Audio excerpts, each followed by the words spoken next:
کون سی مسجد ہے اور کتنے لوگوں نے نماز پڑھی اور کیا کہنا چاہیں؟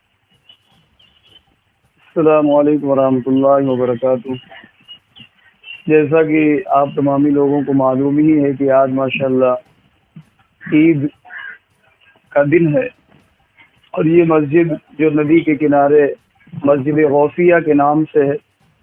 الحمدللہ اہل سنت والجماعت سے تعلق رکھتی ہے، اور بڑی ہی آسانی سے اور بڑی ہی خوشی سے تمام مسلمانوں نے سرکار کی گائیڈ لائن کا پالن کرتے ہوئے الحمدللہ اچھے طریقے سے 8 بجے عید کی نماز ادا کی،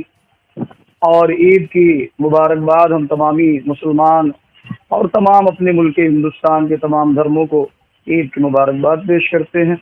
بہت اچھے طریقے سے اور بہت صحیح طریقے سے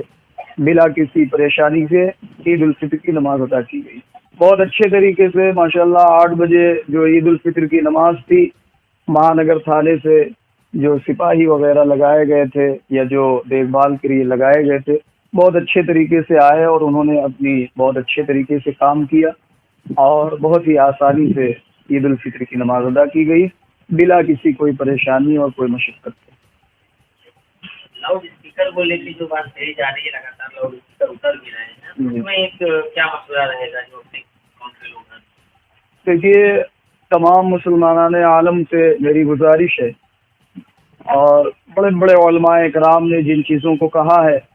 تمام مدرسوں اور تمام مسجدوں سے یہ اعلان بھی کیے گئے ہیں کہ جو سرکار کی گائیڈ لائن ہے آواز مائک کی، اسے جتنی آواز کی اجازت دی گئی ہے کوشش کی جائے، بلکہ کوشش ہی نہیں بلکہ ہمیں اس کا پالن بھی کرنا چاہیے، اور اتنی ہی آواز کے ذریعے سے ہم اپنی اذانوں کو پڑھیں، اپنی نمازوں کو ادا کریں، بلا وجہ کسی کی پریشانی اور مبتلا میں اپنے آپ کو نہ ڈالیں، اور شاسن اور پرشاسن کو بھی پریشان نہ کریں، اور اچھے طریقے سے جتنی آواز کی اجازت ہے اس آواز سے نماز وغیرہ اور اذان وغیرہ ادا کی جائے۔ یہ الحمدللہ اذان کا جو حکم ہے، اذان ایک ایسی چیز ہے کہ حضور صلی اللہ علیہ وسلم نے فرمایا کہ اذان جب ہوتی ہے تو تمام پریشانی اور تمام مشکلات اس علاقے سے دور ہوتی ہیں جہاں تک اذان کی آواز جاتی ہے۔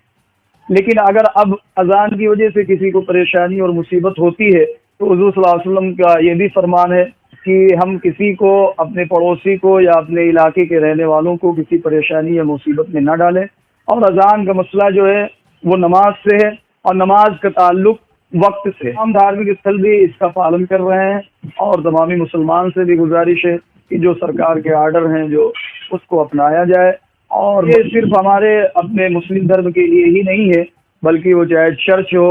چاہے وہ مندریں ہوں، چاہے وہ کسی بھی دھرم کے ماننے والے ہوں، سب کے لیے وہی ایک آرڈر آیا ہے۔ تو کیوں نہ جب سارے دھرم کے لوگ اس کا پالن کر رہے ہیں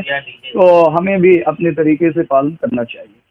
چاہے وہ شادی بیاہ ہو، چاہے بھی کسی بھی طریقے کا ہو، ہمیں کوشش کرنی چاہیے کہ سرکار کے قانون کے خلاف کوئی قدم نہ اٹھائے۔ دیش میں امن و شانتی کے لیے اور عید الفطر کی طرف سے اور مسجد غوثیہ اور تمام اپنی انتظامیہ کمیٹی، تمام نمازیوں نے تمام ہندوستان کے لیے امن و شانتی کی دعا کی ہے۔ میری بھی یہی تمام مسلمانوں سے گزارش ہے کہ آپ اپنی دعاؤں میں ملک ہندوستان کی حفاظت اور امن و سلامتی، جو ہندو مسلم کا بھائی چارہ ہے، تمام دھرموں کا بھائی چارہ ہے، اس کو بنائے رکھیں اور اچھے طریقے سے کام کریں، کوئی بھی جھگڑا فساد کی کوشش نہ کریں۔